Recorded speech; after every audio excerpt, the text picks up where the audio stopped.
What if I told you that every single day your money could be working harder than you do?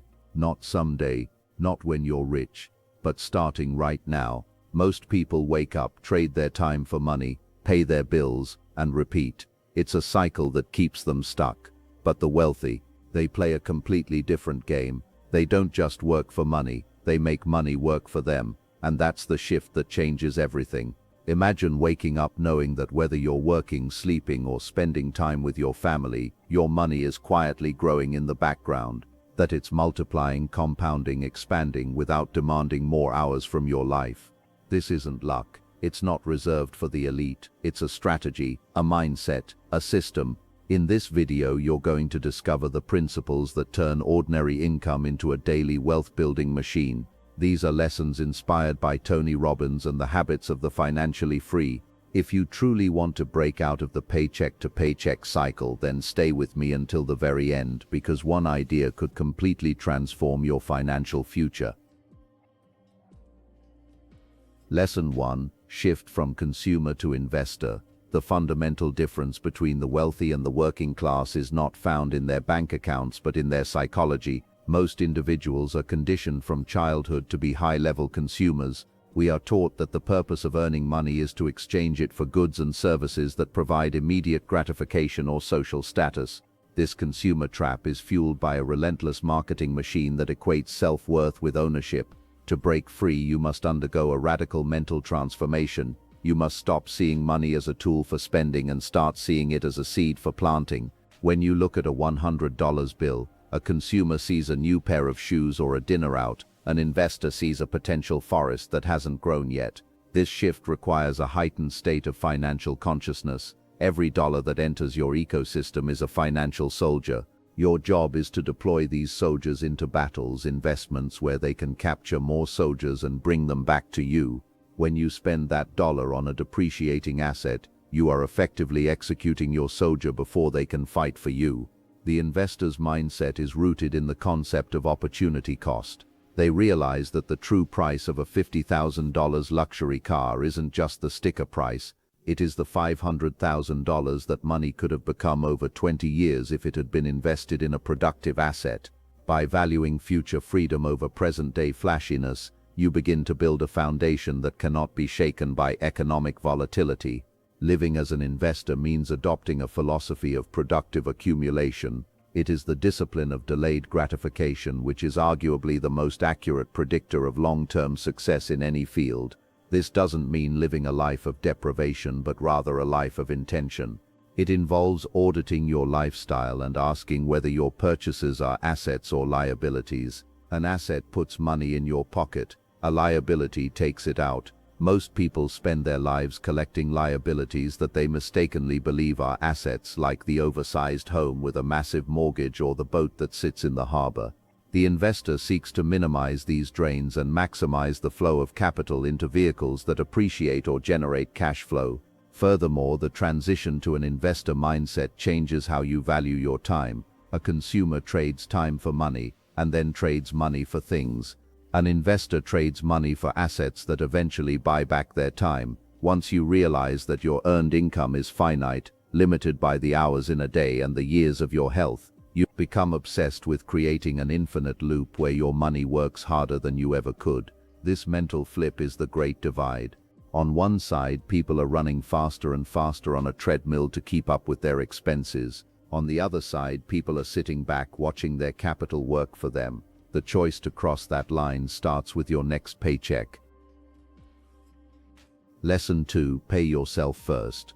The concept of paying yourself first is the golden rule of personal finance, yet it is rarely practiced with the necessary rigor.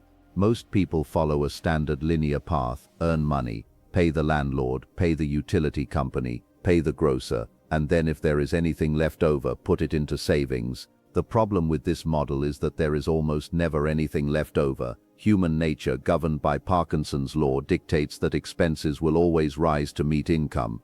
If you have $3,000 available to spend, you will find a need for $3,000. By paying everyone else first, you are essentially treating your future self as a secondary priority to your current creditors and lifestyle cravings. To pay yourself first is to flip the script. It is an act of self-respect.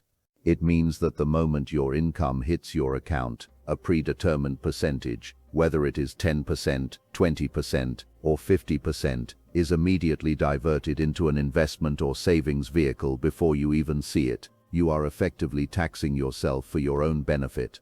This creates a forced scarcity in your spending account, which compels you to become more creative and disciplined with the remaining funds. Surprisingly, most people find that they can live quite comfortably on 80% or 90% of their income without feeling a significant drop in their quality of life. The psychological peace that comes from knowing your future is being funded is far more valuable than any impulse purchase. Consistency is the engine of this lesson. It is not about waiting for a windfall or a massive raise to start saving. If you cannot save $10 out of $100, you will never be able to save $10,000 out of $100,000. The habit is the prize, not the amount. Over time, as your income grows, you maintain the same percentage or even increase it, leading to a massive acceleration in wealth building. This practice protects you from lifestyle creep, the phenomenon where your expenses inflate at the same rate as your salary. By locking in your savings rate early, you ensure that every promotion and every bonus goes toward your freedom rather than just a more expensive car or a bigger house. This lesson also serves as a critical buffer against the uncertainties of life. When you pay yourself first, you are building an opportunity fund and an emergency fund simultaneously. You are creating a fortress around your family. When a crisis occurs, a job loss, a medical emergency, or a market crash, those who have consistently paid themselves first have the liquidity to survive and the capital to thrive by buying assets when they are on sale. Those who haven't are forced into debt, which is effectively paying past you with interest. By prioritizing your future self today, you are buying the right to say no to things you hate and yes to opportunities you love in the future. Lesson 3. Make compounding your best friend.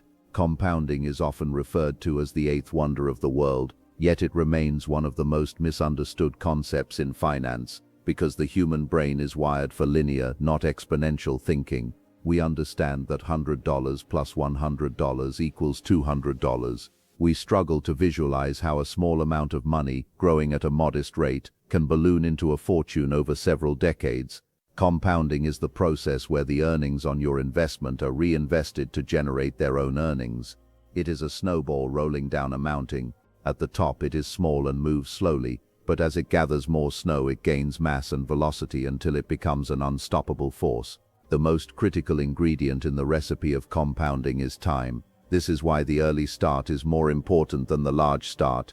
Consider two investors, one who starts at age 20 and stops at 30, and another who starts at 30 and continues until 60. In many scenarios, the person who started earlier and quit will end up with more money than the person who started later and worked 3 times as long. This is because the early money had an extra decade to double and redouble. This realization should instill a sense of urgency. Every day you spend waiting for the right time is a day you are stealing from your future self. The best time to plant a tree was 20 years ago. The second best time is today. Mathematics proves that the curve of compounding is backloaded. For the first several years it can feel like nothing is happening. You might be saving diligently, but the returns look small. This is the valley of disappointment where most people quit. They don't see the immediate results, so they stop the process. However, if you persist, you eventually hit the elbow of the curve where the growth goes vertical. At this stage, your money starts making more money in a year than you make in your job. This is the point of financial independence. To reach it, you must have the faith to keep the process running during the slow years, refusing to interrupt the compounding unnecessarily. Eliminating leakage is just as important as the initial investment. Leakage occurs when you pull money out of your compounding machine for a vacation or a new gadget, or when you lose significant portions to high fees and taxes. To let compounding work its magic, you must be a buy and hold participant. You must resist the urge to tinker with your strategy or jump in and out of the market. Every time you sell an asset and pay capital gains tax or pay a high % management fee, you are cutting the snowball in half. Understanding compounding means understanding that the most powerful thing you can do for your wealth is to get out of its way and let time perform the heavy lifting. Lesson 4. Build multiple streams of income. In the modern economy, relying on a single paycheck is the equivalent of walking a tightrope without a net. It is a high-risk strategy that leaves you vulnerable to the whims of a single employer, the health of a single industry, or the stability of a single local economy. True financial security is built on a foundation of diversification, specifically the diversification of income. When you have multiple streams of revenue flowing into your life, you are no longer a servant to any one of them. If one stream dries up due to a layoff or a market shift, the others keep the lights on and the investments growing.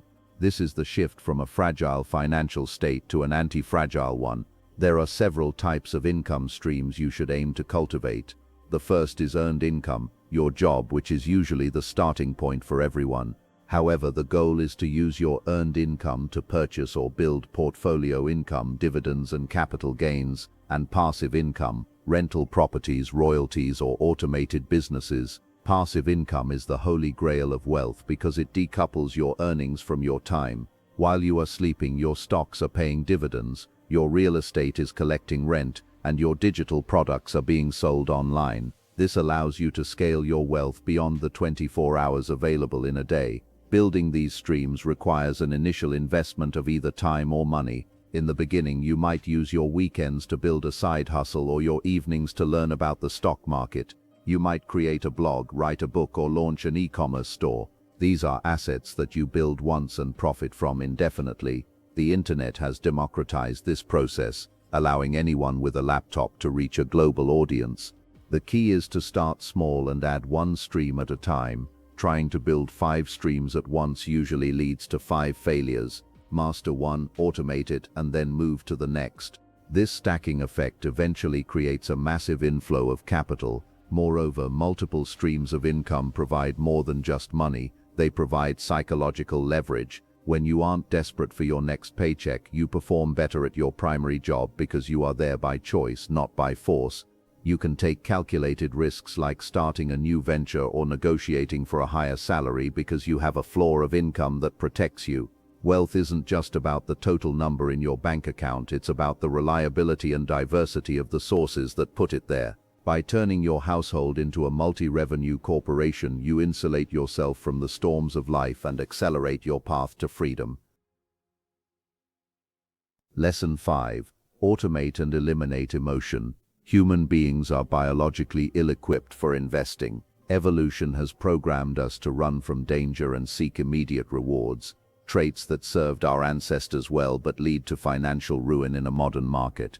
When the stock market crashes, our lizard brain screams at us to sell everything to avoid further loss. When a new crypto coin or tech stock is soaring, our FOMO, fear of missing out, compels us to buy at the peak. These emotional impulses are the primary reason why the average individual investor significantly underperforms the market indices.